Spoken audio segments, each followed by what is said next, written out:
Hay una persona que en este momento está mintiendo a su jefe, robando a sus amigos y destruyendo relaciones sin sentir absolutamente nada. No es un villano de película. Es alguien con una condición neurológica real que le apagó una sola emoción. Y cuando los científicos estudiaron qué pasó con su vida, descubrieron algo que cambia por completo cómo entendemos lo que nos hace humanos. Probablemente hoy sentiste vergüenza al menos una vez.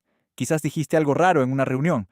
Quizás te equivocaste pronunciando una palabra delante de todos.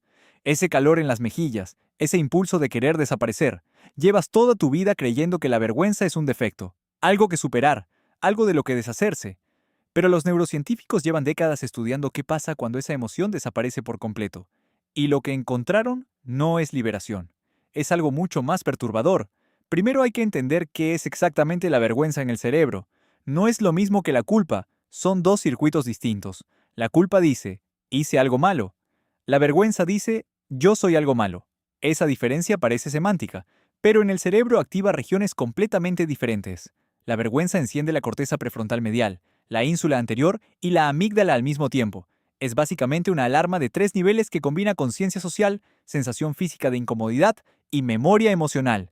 Todo en menos de un segundo. Tu cerebro literalmente ensaya el juicio de los demás antes de que los demás hayan dicho nada. Eso significa algo importante. La vergüenza no es debilidad, es un sistema de simulación social que tu cerebro instaló para mantenerte dentro del grupo, pero lo que nadie esperaba es que sin ese sistema, el comportamiento humano se derrumba de formas que nadie había previsto. En los años 90, el neurocientífico Antonio Damasio estudió a pacientes con daño en la corteza prefrontal ventromedial. Esta zona del cerebro no controla la inteligencia, no controla la memoria, no controla el lenguaje, controla algo más sutil, la integración entre razón y emoción social. Uno de esos pacientes era conocido como Elliot. Antes del daño, era un hombre exitoso, padre ejemplar, empleado responsable. Después de una operación para extirpar un tumor, su coeficiente intelectual seguía siendo alto.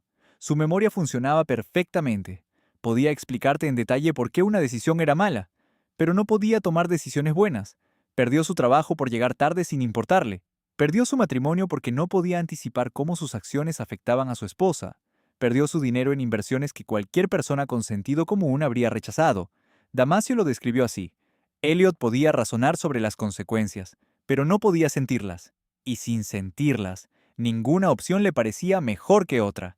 La vergüenza, resulta, no es un defecto del sistema, es el sistema. Pero lo que nadie esperaba es que esto también existiera sin ningún daño cerebral visible.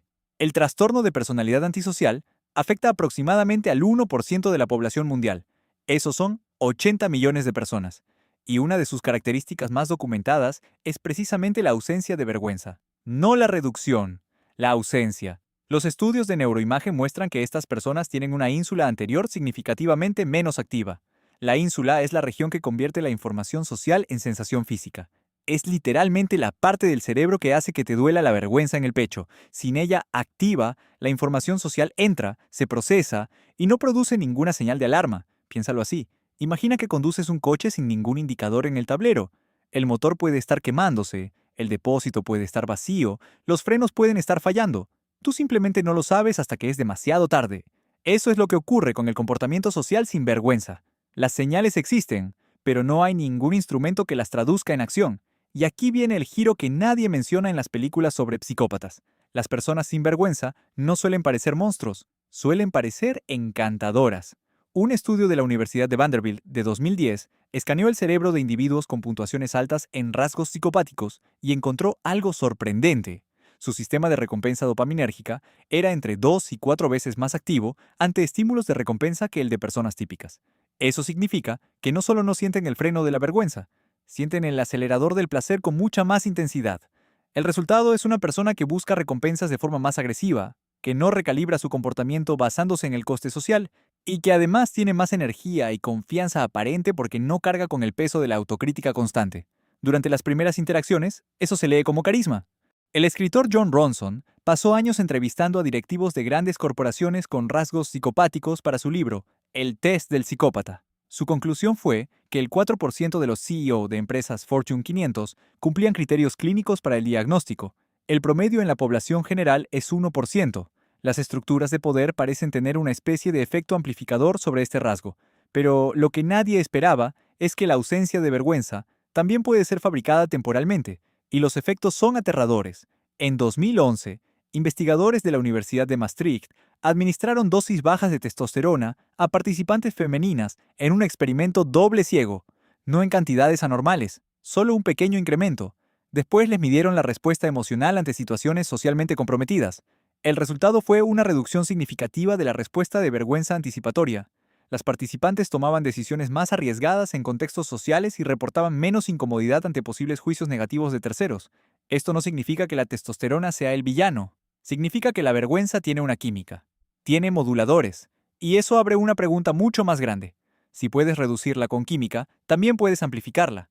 Y sociedades enteras han usado eso durante milenios. El antropólogo japonés Ruth Benedict fue una de las primeras personas en documentar sistemáticamente cómo las culturas construyen sistemas de control social distintos. En su libro El crisantemo y la espada de 1946, describió la diferencia entre culturas de culpa y culturas de vergüenza. Las culturas de culpa, más comunes en el norte de Europa, usan el juicio interno como regulador.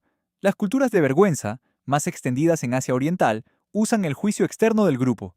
En las culturas de vergüenza, el comportamiento antisocial no produce principalmente un me siento mal conmigo mismo. Produce he deshonrado a mi familia, a mi comunidad, a mis ancestros. El radio de la vergüenza se expande exponencialmente. Los estudios comparativos muestran que en estas culturas hay tasas más bajas de ciertos crímenes individuales, pero tasas más altas de suicidio vinculado al fracaso social. No es que un sistema sea mejor, es que la vergüenza, como herramienta de control, corta en ambas direcciones. Y ahí está la paradoja que ningún filósofo ha resuelto del todo. La vergüenza nos mantiene dentro del grupo, pero también nos destruye cuando el grupo define mal lo que debe avergonzarnos. La historia de la humanidad está llena de personas que sintieron una vergüenza devastadora por cosas que hoy consideramos neutrales o positivas. La orientación sexual, el origen étnico, la enfermedad mental, la pobreza. Hay millones de personas que vivieron vidas enteras aplastadas por una vergüenza que no merecían, generada por sistemas sociales que usaban esa emoción como instrumento de control. El filósofo Bernard Williams distinguía entre lo que llamó vergüenza arcaica y vergüenza apropiada. La primera es impuesta desde afuera sin fundamento ético real. La segunda emerge de violar valores que tú mismo has elegido y que respetan a los demás. Aprender a distinguir entre las dos, decía Williams, podría ser el trabajo ético más importante que un ser humano puede hacer. La pregunta no es cómo eliminar la vergüenza. La pregunta es si eres tú quien decide de qué avergonzarte. Pero lo que nadie esperaba es que el dato más sorprendente de toda esta investigación tiene que ver con los bebés. Aquí va el dato que vas a repetir esta noche. Los bebés humanos no nacen con vergüenza. Eso ya lo sabías. Lo que no sabías es cuándo exactamente aparece y por qué ese momento lo cambia todo. La vergüenza emerge entre los 18 y los 24 meses de vida, no antes, y no emerge de forma espontánea. Emerge en el preciso instante en que el bebé desarrolla lo que los psicólogos llaman conciencia de sí mismo como objeto social, es decir, la capacidad de verse a través de los ojos de otra persona. No puedes sentir vergüenza hasta que puedes imaginar que alguien te está mirando. Y ese salto cognitivo, ese momento en que el cerebro instala el primer espejo social, coincide exactamente con la aparición del lenguaje simbólico y con el inicio de la teoría de la mente, la capacidad de entender que otras personas tienen pensamientos distintos a los tuyos. La vergüenza no llega antes que la empatía, llega al mismo tiempo. Son la misma habilidad vista desde dos ángulos distintos. Comprender que el otro me juzga y comprender que el otro siente son el mismo proceso neurológico aplicado en dos direcciones, lo que significa que una persona sin vergüenza no solo carece de un freno emocional, carece de una parte fundamental de la capacidad de entender a los demás. Así que volvamos a la pregunta original. ¿Qué pasaría si no pudieras sentir vergüenza? ¿Tomarías más riesgos a corto plazo? ¿Parecerías más seguro en situaciones sociales? ¿Serías más difícil de manipular mediante la presión del grupo? Pero también perderías acceso a una parte de la información social que te permite anticipar consecuencias, mantener relaciones de largo plazo y sentir genuinamente lo que el otro siente cuando lo decepcionas. La vergüenza no es el enemigo, es el precio de pertenecer. Y la próxima vez que la sientas, en lugar de intentar apagarla, quizás vale la pena preguntarte, ¿de quién es esta vergüenza realmente? ¿Y me la he ganado yo o me la pusieron otros? Déjame saber en los comentarios. ¿Hay algo de lo que te avergüenzas ahora que dentro de 10 años te parezca completamente absurdo? Si este video te hizo pensar en algo que no esperabas, dale al like, que me ayuda un montón. Y suscríbete porque cada semana hay una pregunta nueva que no sabías que necesitabas hacerte.